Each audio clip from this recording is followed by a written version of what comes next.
وهذه صور مو هينة، إلى أن ابتلى إمامنا الباقر بنفس العداوة وبنفس البغض، فحاكوا له المؤامرات.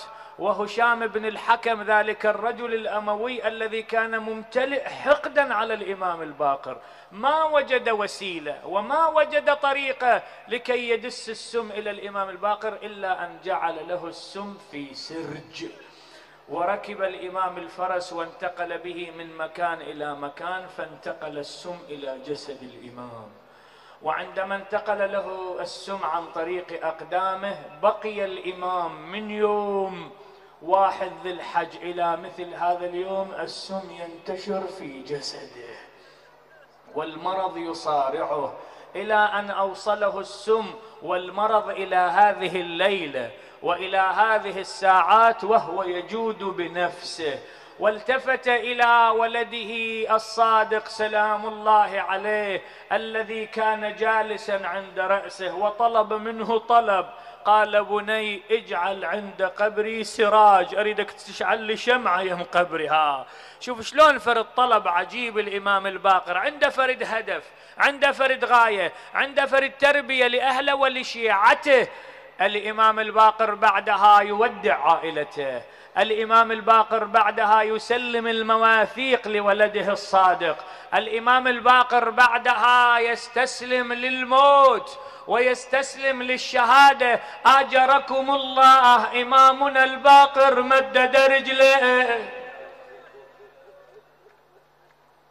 وأسبل يده ونطق الشهادتين: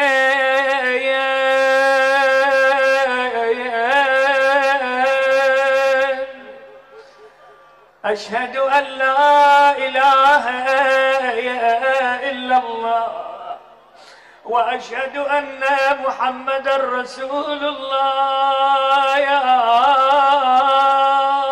ثم التفت إلى أهل بيته: آجركم الله، عظم الله لكم الأجر. في ليلة الجمعة إمامنا الباقر ودع عائلته، إمامنا الصادق رمى بنفسه على أبيه، وإمامنا الباقر يقول: خليفتي عليكم الله، أستودعكم الله. مدد رجله، أسبل يده، وأغمض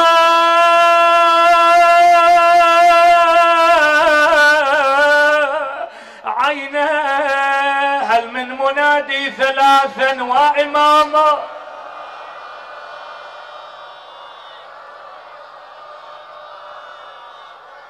هل من منادي ثلاثا ومسموما؟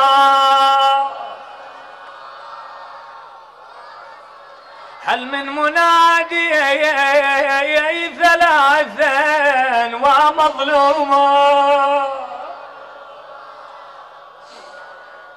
آجركم الله. قام الإمام الصادق عليه السلام بتجهيز أبيه، غسله، كفنه، وأخذ القوم جميعا من الناس ومن المحبين والموالين بتشييعه، فشيعوه إلى مقبرة البقيع، حيث عند جوار قبر عمه الحسن وجده زين العابدين. أقول: سيدي يا محمد الباقر، قتلت واستشهدت بين أهلك، بين أسرتك، بين عائلتك، كلهم جلسوا عند رأسك يبكون ينوحون، ثم شيعت وكفنت ودفنت بعزة وهيبة. وأقول لك سيدي: معادة الميت تحضر كل هلا، معادة الميت تحضر كل هلا، وتجي الأصحاب وبعز تغسله.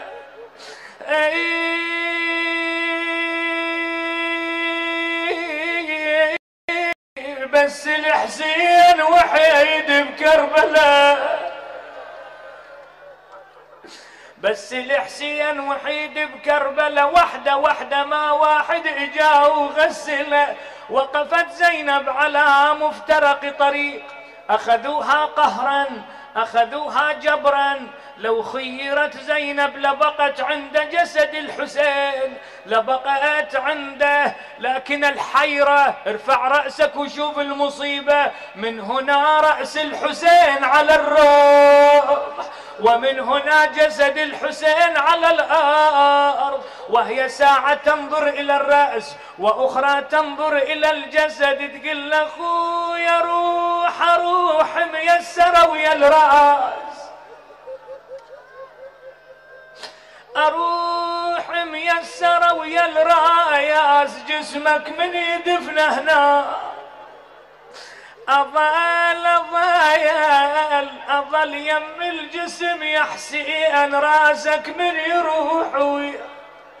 ليلة جمعة وكلنا أصحاب حوائج، وكلنا في بلاء وامتحان. هذه أبيات للدعاء ولشفاء المرضى.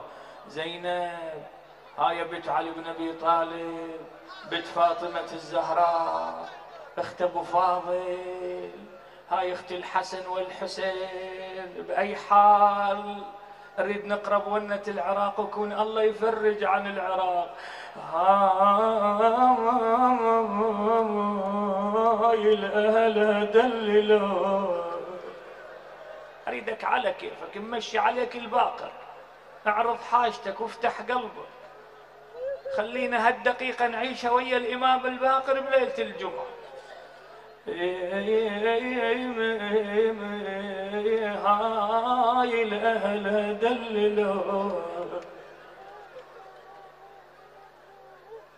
دللوها وبالراية الهواشم حجبوا، يا الناس سبوها من بعد عينك سبوها.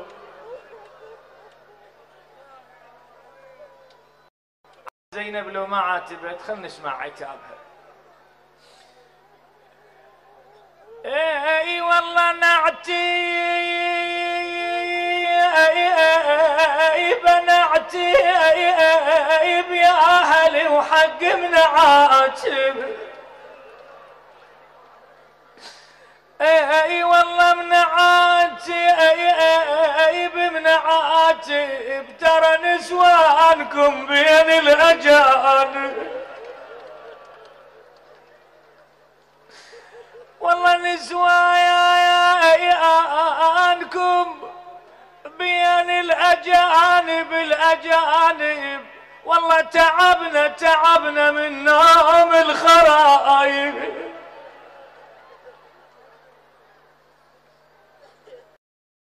ما اقراهن الا اعتذر من ابو صالح، وكون الله بهن يرزقنا زيارة الحسين ويسجلنا من زوار الحسين ويتقبل من عندنا الليلة ويسمع دعائنا. زينب طلعت من كربلاء مهمومة مهضومة. زينب طلعت وهي قلبها متوجر واخوتها على الارض.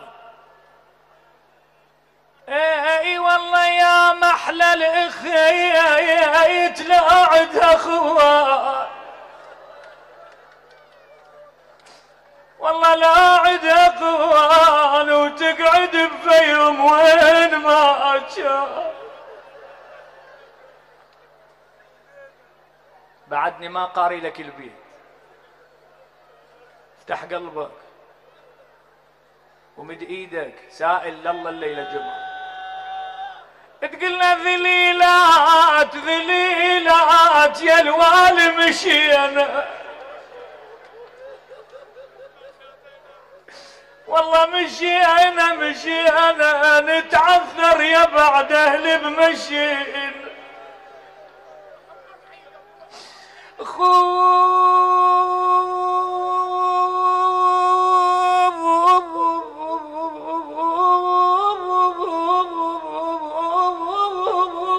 يا ابو علي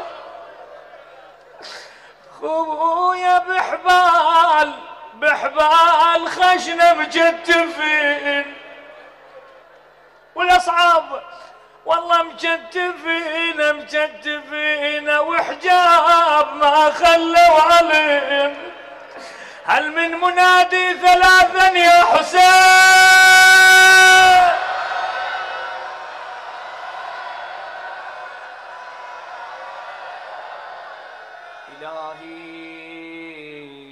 إلهي بالحسين الوجيه وجده وأبيه وأمه وأخيه والتسعة المعصومين من ذريته